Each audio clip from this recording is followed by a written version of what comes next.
ሰላም ጤና ይስጥልን በመላው ዓለም የምትገኙ የተወደዳችሁ የሮሃ ቲቪ ተከታታዮች የሰኔ 18 2017 ዓ.ም የረፋድ ዜናዎችን ይዘንላችሁ ቀርበናል። በጎጃምና በወሎ ቀጠናዎች ውጊያዎች በቀጠሉበት ወቅት አፋብሃ ዝክራ አሳምነውን አክብሯል። ዝርዝር የግንባር መረጃዎችን ይዘናል። በደብረ ዘይት ዝቋላ አቦ ገዳም ከተገደሉት አባት ለ12 ዓመታት በብህትውና የኖሩ እንደነበሩ ተገልጿል። ገዳሙ ጥሪ አቅርበዋል። ጌታቸው ረዳ በወልቃይቱ መራ ተናግረው የካዱት ንግግር ሾልኮ ወጥቷል። ንግግሩን በሚመለከት የምንላችሁ ይኖራል። ህዋት አብይና መንግስቱ ካዲ ነው ብለዋል። በእስራኤል ጥቃት ተገደሉ የተባሉ 3 የጦር መሪዎች የኢራን ድል በዓል ላይ መገኘታቸው ያነጋገረ ነው። አሜሪካ በኢራን በፈጸመችው ጥቃት የኑክሌር ማብላያዎች እንዳልወደሙ ተገልጿል። አድማጭ ተመልካቾቻችን አብራችሁን ልትቆዩ ከፈቀዳችሁ እነዚህ መረጃዎች በዝርዝር የምናሰማችሁ ይሆናል። የሮሃ ቲቪ ወቅታዊና ሐቀኛ መረጃዎች እንዲደርሷችሁ ቻናሉን ሰብስክራይብ፣ ላይክ እና ሼር በማድረግ አሁኑኑ ቤተሰብ ይሁኑ። በጎጃምና በወሎ ቀጠናዎች ውጊያዎች በቀጠሉበት ወቅት አፋብሃ ዝክራ አሳምነውን አክብሯል። የአማራ ፋኖ ብሔራዊ ኃይል ጎጃም አገው ምድር ክፍለ ጦር ቢትወደድ አያሌው መኮንን ብርጌድ የብልጽግና ጦር ላይ ጥቃት መፈጸሙ ታውቋል። ጎጃም አገው ምድር ክፍለ ጦር ቢትወደድ አያሌው መኮንን ብርጌድ ሰዓታት በፈጀው አውደ ውጊያ ከአማራ ፋኖ ብሔራዊ ኃይል በጎንደር ቀጠና አድዋ ክፍለ ጦር የንጋት ጮራ ብርጌድ ጋር በመቀናጀት ከቁንዝላ ከተማ በቅርብ ርቀት ከምትገኘው ዳርፉር ዝችር ላይ የነበረውን ያገዛዙን ኃይል አጥቅቷል። የብልጽግና ጦር አስከሬን ለመሰብሰብ ሳንክራ ባርከንታ ላይ ያለውን ኃይል በማሰባሰብ ዳግመኛ ለማጥቃት ቢሞክርም ከሽፎበታል ሲል አፋብሃ አሳውቋል። በዚህ ውጊያ 9 የመከላከያ አባላት ሲገደሉ 11 አባላትም ቆስለዋል። በተመሳሳይ በትናንትናው ዕለት በሰከላ ወረዳ ግሽ አባይ ከተማ ዙሪያ ባሉ ቀበሌዎች በአገዛዙ ኃይል የታፈኑ ነዋሪዎችን የጊዮን ብርጌድ አስለቅቀዋል። በግዴታ ሰልፍ ተወጣላችሁ በማለት ከኮለል ቀበሌ 34 ሳውሳ 50 ጎደር 64 ነዋሪዎችን ከቤተክርስቲያን አፍኖ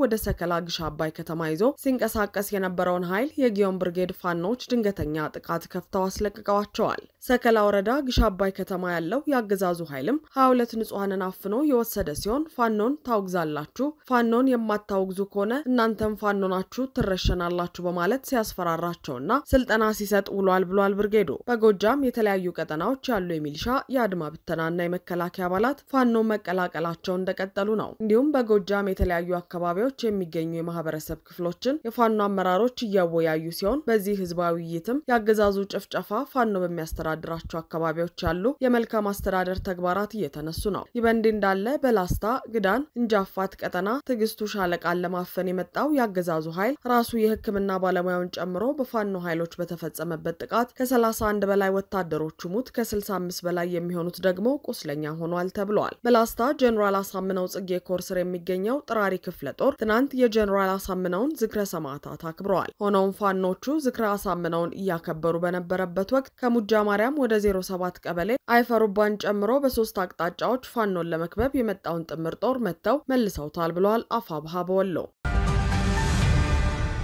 በደብረ ዘይት ዝቋላ አቦ የተገደሉት አባት ለ12 ዓመታት በብህትውና የኖሩ እንደነበሩ ተገለጸ። በኦሮሚያ ክልል ምስራቅ ሸዋ ዞን ባለው ደብረ ከዋክብት ዝቋላ አቡነ ገብረ መንፈስ ቅዱስ ገዳም የሸኔ ታጣቂዎች ባህታውያን አባቶች በሚኖሩባቸው ዋሻዎች ተኩስ መክፈታቸውን ገዳሙ ማሳወቁ ይታወሳል። ይህን ተከትሎም ቁጥራቸው በትክክል ያልታወቀ ግን በርካታ አባቶች ተገደሉ፣ ታግተው ተወሰዱ የሚል መረጃ በማህበራዊ ሚዲያው በሰፊው የተዘዋወረ ሲሆን በርካቶችን አሳዝኗልም አስቆጥቷል። ቲክቫ ኢትዮጵያ በበኩሉ በሰሞንኛው የታጣቂዎች ጥቃት የተገደሉት ምን ያህል አባቶች ናቸው? ታግተው የተወሰዱት አሉ እንዴ? ይገደሉ ይኑሩ ግን አልታወቀም የተባለላቸው አባቶች ጉዳይ እስከምን ደረሰ ሲል ዛሬ ገዳሙን ጠይቋል። 2 አባቶች ተገድለዋል የሚል መረጃ ተሰራጭቶ ነበር። ይህን ያሉን አባቶች አንዱን አባት ከዋሻው ሲገድላቸው ሲያዩ ተደብቀው ቆይተው ሸኔዎቹ ሲሄዱላቸው ተኩስ ወደ ተከፈተበት ዋሻ ሲመለሱ አንዱን አባት ሞተው አገኟቸው። ወደ ሁለተኛው አባት ዋሻ ሲሄዱ ግን አጧቸው በተከታታይ ጥይት ተተኩሶ ስለነበር እሳቸውንም ገድለዋቸዋል በሚል 2 አባቶች ሞተዋል ብለው ነገሩን ሲሉ መልሰዋል። ነገር ግን ትናንት ዋሻው ድረስ ሄደን አይተን ስናረጋግጥ የሞቱት አንድ አባት ብቻ ናቸው። ሌላኛው ተገደሉ ተብለው የነበሩት አባት ደግሞ ሸኔዎቹን ሲያዩ ከዋሻቸው ወጥተው ተሰውረው ስለነበር በፍለጋ አግኝተናቸዋል ሲል ገዳሙ ገልጿል። የጥቃት ቀጠና በነበሩት የገዳሙ ዋሻዎች የነበሩ ሌሎች 7 አባቶችን ወደ ዋናው ገዳም አምጥተው ቦታ እንደሰጧቸው የሞቱት አባት ደግሞ አምና ከተገደሉ በተገደሉት 4 አባቶች አጠገብ የቀብር ስነ ስርዓታቸው እንደተፈጸመ ገዳሙ ተናግሯል። ሟቹ ባህታዊ አባ ኃይለ ሚካኤል በመጀመሪያ ገዳማቸው ማህበረ ስላሴ ዲሙ የሚባል በረሃ ደብረ ሊባኖስ ገዳም እንዳገለገሉ በኋላም በዝቋላ ገዳም ብዙ አገልግሎት ሲሰጡ ቆይተው ወደ ዋሻ ሂደው 12 ዓመት በብትህውና እንደኖሩ ሰኔ 13 ቀን 2017 ዓ.ም በጥቃቱ ሰማዕትነት እንደተቀበሉ ተመላክቷል። የታገቱ አባቶች አሉ የሚለው መረጃስ እውነተኛ ነው ወይ ለሚለው ጥያቄ ታግተዋል ተብሎ የነበረው በአቅራቢያቸው የነበሩ አባቶች ከተኩስ በኋላ በዋሻቸው ሲያጧቸው ጊዜ የተናገሩት እንጂ የታገተ ሰው የለም ሲል ገዳሙ ምላሽ ሰጥቷል። ሆኖም ግን አሁንም በዋሻ ያሉ አባቶችን ታጣቂዎቹ እዚህ ሸኔ መጥቷል ብላችሁ ብትናገሩ ሙሉ ለሙሉ እንጨርሳቸዋለን በሚል ዝተውባቸዋል ብሎ መንግስትና ህዝቡ ከለላ እንዲያደርግለት ዝቋላ ገዳም በአጽንኦት ጠይቋል። ጌታቸው ረዳ በወልቃይት ሁመራ ተናግረው የካዱት ንግግር ሾልኮ ወጣ። አቶ ጌታቸው ረዳ በወልቃይት ጠገዴ ሰቲት ሁመራ ዞን ከሁለት ቀን በፊት ተገኝተው ያደረጉት ንግግርና ራሱ ጉዟቸው ያነጋገረ ቀጥሏል። ከህወሓት ቃል አቀባይነት ወደ አብይ አህመድ አማካሪነት የተሸጋገሩት ጌታቸው በስብሰባው ላይ በወልቃይት የማንነት ጥያቄ አለ ብለው እንደሚያምኑና ጥያቄውም ተገቢ ነው ማለታቸው ተዘግቦ ነበር። ሆኖም ይህ ዘገባ ከወጣ በኋላ እንዲያላልኩም የማንነት ጥያቄ አለ አላልኩም ሲሉ ለአዲስ ስታንዳርድ በሰጡት ቃል ክደዋል። ሆኖም ትናንት ማምሻውን ሾልኮ በወጣው የቪዲዮ ንግግራቸው ወልቃይት ብሎ አለመጥራት አሳፋሪ መሆኑን የወልቃይት ጠገዴ ማንነት ጥያቄ መኖሩንና ይህንንም በሰላም መፍታት እንደሚያስፈልግ ሲናገሩ ተሰምተዋል። አመራር ላይ ያለ ወጣት ተጠቃሚነትን በሚመለከት ብዙ ነገር አጉድለናል ብለን በዛች ወሰነ አቅም እንኳን ማየት ጀምረን ነበር። ይሄንንም ጭምር ክደህ ግን ጥያቄ እንደሌለው ተገቢነት እንደሌለው ጥያቄው አደባባይ የምታልፍበት ምክንያት መኖር የለበትም። የኔዎቹ ሰዎች ብዙም ደስ ያላቸው እንደዛ አይነት ነገር ያው እንደምትከታተሉት ነጋሪት ተሰምቶናል። ግን ዋናው ነገር የትግራይ ህዝብ አጀንዳ የሰላም አጀንዳ ነው። እዚህ ላይ ምንም መጠራጠር የለብንም። የትግራይ ህዝብ እና ህወሓት መለየት ካልቻልን የህወሓት አመራር በተለይ የህወሓት አመራር ነው ጨምሮ የነበር ነው መለየት ካልቻልን ባለው ስሜት ላይ ተደምሮ ሰላም ለመፍጠር የምናደርገውን ጥረት በጣም ያከብድብናል። ቅሬታ ከሁሉም አካባቢ ሊመነጭ ይችላል። ግን የትግራይ ህዝብ የፖለቲካ አጀንዳ ካላቸው ጥቂት አመራሮች ጋር ማጃመል በቋንቋ ደረጃ ጥንቃቄ ልናደርግበት የሚገባ ጉዳይ ነው። ወልቃይት ጸገዴ የሚባሉ አካባቢዎች ላለመጥቀስ የሚደረግ ጥረት ወይ የምትሳቀቅ ከሆነ እውነትም ችግር አለ ማለት ነው። እና መጨረሻ ካስታውሳችሁ እኔም አሁን ያለው አስተዳዳሪም አይሄን ነገር እንስበረው ስብሰባ ስንጠራ እንኳን እስቲ ወልቃይት ጠገዴ ተወላጆች ስብሰባ እንጥራ ብለን ለመጀመሪያ ጊዜ ስብሰባ ጠርተን ነበር። ሚዲያ ላይ ሊያስተካክሉት ይሞክራሉ። እኔ እውነቱን ፊት ለፊት ተቀብሎ የዚህ ህዝብ ጥያቄ እንዴት ነው መፈታት ያለበት? እንዴት ነው ሰላምን በሚያጠናክር ሰላምን በሚያዳብር መልኩ መፈታት ያለበት የሚል ነው መወሰን ያለበት። የኔ እምነት ይሄ ነው። የሚለያየን ነገር የለም ብዬ አምናለሁ። የማንነት ጥያቄ አለ። የማንነት ጥያቄው በህጋዊና በፍትሃዊ መንገድ መመለስ መቻል አለበት። እኔ አላምንበትም ይያልኩም ጭምር እኔ አላምንበትም ስላልኩ አይኔን ስለጨፈንኩ ይሄ ጥያቄ ሊሄድ አይችልም። ያሉንን ጥያቄዎች በሰላማዊና ሰላማዊ መንገድ እንፍታ የሚለውን ነገር ወስጄ ዝም ብለህ አምጥተህ ቀደም እንዳላችሁት ነው። እኔ አሁን በሰራዊት እንገባለን የሚባለውን ሐሳብ በጣም ማለግፈው ቢሳካም ኖሮ በአንድ ቀን የሚያዝ ዞንም ቢሆን ኖሮ በጣም ያጠበቀ ሰው መኖሪያ ቤት ልታስገባው አትችልም። ሰላም መኖር መቻል አለበት።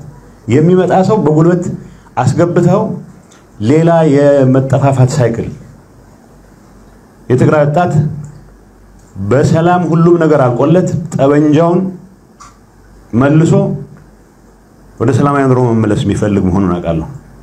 ተሰማላችሁ በርከት ያለ በ10 ሺዎች የሚቆጠር ይሄ ነገር ያካሄድ አልጣመንም ብሎ የኤርትራ መንግስት መጫወቻ ለማድረግ የሚደረግ ቅድም ጽምዶ ትለው ነበር። የጠየቀው ይቅርታ የለ አብዛኛው በደል የፈጸመ መንግስት ትግራይ ውስጥ አሁን ተመልሶ ከስልጣን ጋር ብቻ የተቆራኘ ስለሆነ ኃይል ትንሽ እድሜን ያራዝምልኛል የሚለው እንደገና ሌላ ኤንጌጅመንት ጀምሯል ለትግራይ ህዝብ ይጠቅመው ምንድነው ማንም ሰው ደንታው አይደለም ሶ ይሄንን ከማድረግ አንፃር እዚህ ቦታ መተን እንደ እንትንም የሚውለው ስለ ተፈናቃይ አይተው ማያውቁ ተፈናቃይ ማይተው ያውቁ አይተዋቸው አያውቁ ጠይቀዋቸው አያውቁ ምን ይታከማሉ ምን ይበላሉ ብሎ የሚጨነቅ ሰው የለም ግን የተፈናቃይን አጀንዳ ሌላ ግርግር መፍጠሪያ አድርጎ የመጠቀም አዋዝ ስላለ ይሄንን ማስቀረት መቻል አለበት ስለዚህ የኔ አቅም የወጣቱን ድምጽ አቃለሁ የወጣቱን ድጋፍ አቃለሁ ሁሉ ነገር በሰላምና በሰላም ማለቅ አለበት ተመሳሳይ ነው ፍላጎታችን ተመሳሳይ ነው አስፒሬሽናችን መጥተህ ሌላውን ዲስፕሌስ አድርገህ የሚደረግ አካሄድ ሊሆን አይችልም ለዚህ አካሄድ ህዝብ ተደጋጋሚ ሂስቶሪካሊ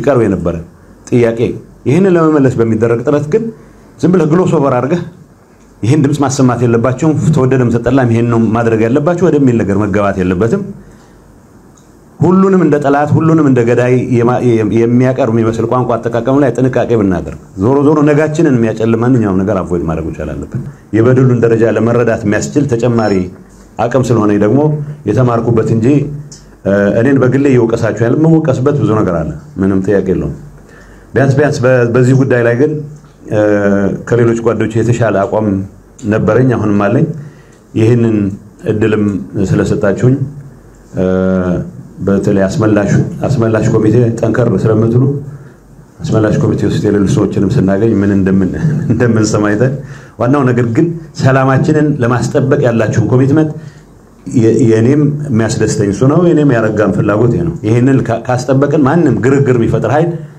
የሆነ አጀንዳ ተጠቅሞ ወደ ሌላ ዙር ጦርነት የሚያስገባበትን እድል ማስቆም እንችላለን የሚል እውነት አለኝ ሆኖም አቶ ጌታቸው በሚዲያ ተቀርጾ ያልተላለፈውን ንግግራቸውን ተዳፍኖ ይቀራል በሚል ሊክዱ ሞክረው ነበር ነገር ግን ማንነቱ ባልተረጋገጠ አካል ቪዲዮ ወጥቷል ጌታቸው ለወልቃይት ሰዎችና በመድረኩ ለተገኙ ሰዎች ደስታ ሲሉ የወልቃይትን የማንነትና የወሰን ጥያቄም ነው ጉዳይ ወደ ሚዲያ ሲወጣ ደግሞ የትግራይ አክቲቪስቶችና ሚዲያዎች ጉዳዩን ሲያራግቡት ሊክዱ ሞክረዋል በሌላ በኩል ደግሞ የህዋት ምክትል ሊቀመንበርና የትግራይ ጊዜያዊ አስተዳደር ምክትል ፕሬዝዳንት አቶ አማኑኤል አሰፋ ተፈናቃዮች ወደ 5 ዓመት ለሚጠጋ ጊዜ በድንኳን ውስጥ የተቀመጡበት ዋነኛ ምክንያት ምንድነው የሚል ጥያቄ ቀርቦላቸዋል ሲመልሱም አንደኛው ምክንያት በፊት የነበረው ጊዜያዊ አስተዳደር የትግራይን ህዝብ መሰረታዊ ፍላጎት ለመመለስ አለመቻሉ ነው አስተዳደሩ የተሰየመው ከኢትዮጵያ መንግስት ጋር በመሆን የትግራይን ህዝብ ጥቅም እንዲያስከብር ኃላፊነት ተሰጥቶት የነበረ ቢሆንም ያንን ማሳካት ባለመቻሉ ነው ብለዋል ሲቀጥሉም ሁለተኛው ምክንያት ደግሞ የኢትዮጵያ መንግስት ሊታመን የማይችል ባህሪ ነው ሲሉ ገልጸዋል የብልጽግና ሊታመን የማይችል ባህሪ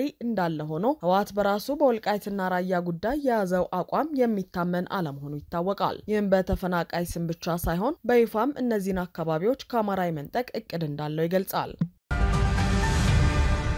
በእስራኤል ጥቃት ተገደሉ የተባሉ 3 የጦር መሪዎች የኢራን የድል በዓል ላይ መገኘታቸው ያነጋገረ ነው በእስራኤል ጥቃት ተገደሉ የተባሉ 3 የኢራን ጦር መሪዎች የኢራን የድል በዓልን ከህዝብ ጋር ሲያከብሩ መታየታቸውን አናዶሉና የኢራን የሀገር ውስጥ ብዙሃን መገናኛዎች ዘግበዋል እስራኤል ከሰኔ 13 ጀምሮ የኢራን የጦር ጀነራሎችን መግደሏን ያስታወቀች ሲሆን 3ቱ የኢራን የጦር መሪዎች በትናንትናው ዕለት ኢራን የድል በዓሏን ስታከብር ከህዝቡ ጋር በመገኘት አክብረዋል ብለዋል ምንጮቹ ከዚህ ውስጥ አንዱ የሆኑት የእስላማዊ አብዮታዊ ጥበቃ ኮርፕስ ቅዱስ ኃይል አዛዥ ብርጋዴር ጀነራል ኢስማኤል ቃኒ በዓሉን ከህዝብ ጋር ማክበራቸውን የኢራን የሀገር ውስጥ ብዙሃን መገናኛዎች ዘግበዋል በኢራን ታስኒም የዜና አገልግሎት የተለጠፈ ቪዲዮ ቃኒ በዝግጅቱ ላይ ከተሰበሰቡት መካከል አሳይተዋል ኤጀንሲው በኤክስ ላይ ኮማንደር ቃኒ ዛሬ በተካሄደው የቴህራን የድል በዓል ላይ ይገኛሉ ሲል ተናግሯል በዚህ ወር መጀመሪያ ላይ የኒውዮርክ ታይምስ ጋዜጣ ቃኒ በእስራኤል ጥቃት ከተገደሉት የኢራን ጦር መሪዎች መካከል አንዱ እንደሆኑ ዘግቦ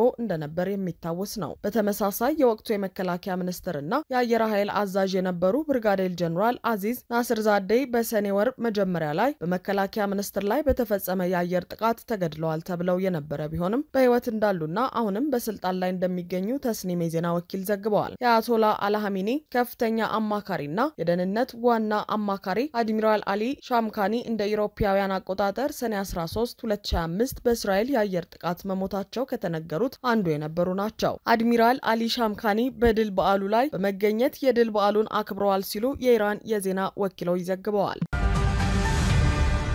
አሜሪካ በኢራን በፈጸመችው ጥቃት የኑክሌር ማብላያዎች እንዳልወደሙ ተገለጸ። አሜሪካ በኢራን ላይ የፈጸመችው ጥቃት የኑክሌር ማብላያ ይዞታዎችን እንዳላወደመ የአሜሪካ መከላከያ ማዕከል ፔንታጎን የደህንነት ግምገማ አሳይቷል። ቅድመ ግምገማው ጥቃቱ የኢራንን የኑክሌር መርሃ ግብር ምናልባትም በወራት ወደ ኋላ ሊመልሰው እንደሚችል ነው ያሳየው። ኢራን ያበለጸገችው የዩራኒየም ክምችት አሜሪካ ቅዳሜ ሰኔ 14 2017 ዓ.ም በፈጸመችው ጥቃት አለመውደሙን የሀገሪቱ የመከላከያ ደህንነት ኤጀንሲ ግምገማን የሚያውቁ ምንጮች ለቢቢሲ የአሜሪካ አጋር ሲቢኤስ ተናግረዋል። ዋይት ሃውስ በበኩሉ ይህ ፍጹም የተሳሳተ ግምገማ በማይረባ የደህንነት ማህበረሰብ ሾልኮ የወጣ ነው ሲል ውድቅ አድርጎታል። የአሜሪካው ፕሬዝዳንት ዶናልድ ትራምፕ በበኩላቸው የኢራን የኑክሌር ይዞታዎች ሙሉ በሙሉ ወድመዋል በማለት በድጋሚ አጽንኦት ሰጥተው በታሪክ ውስጥ ስኬታማ ከሆኑ ወታደራዊ ጥቃቶች መካከል አንዱ የሆነውን ለማዋረድ በሚዲያዎች የሚደረግ ሙከራ ሲሉ ከሰዋል። ይህ በእንዲህ እንዳለ በማዕከላዊና ደቡባዊ ጋዛ በሁለት የተለያዩ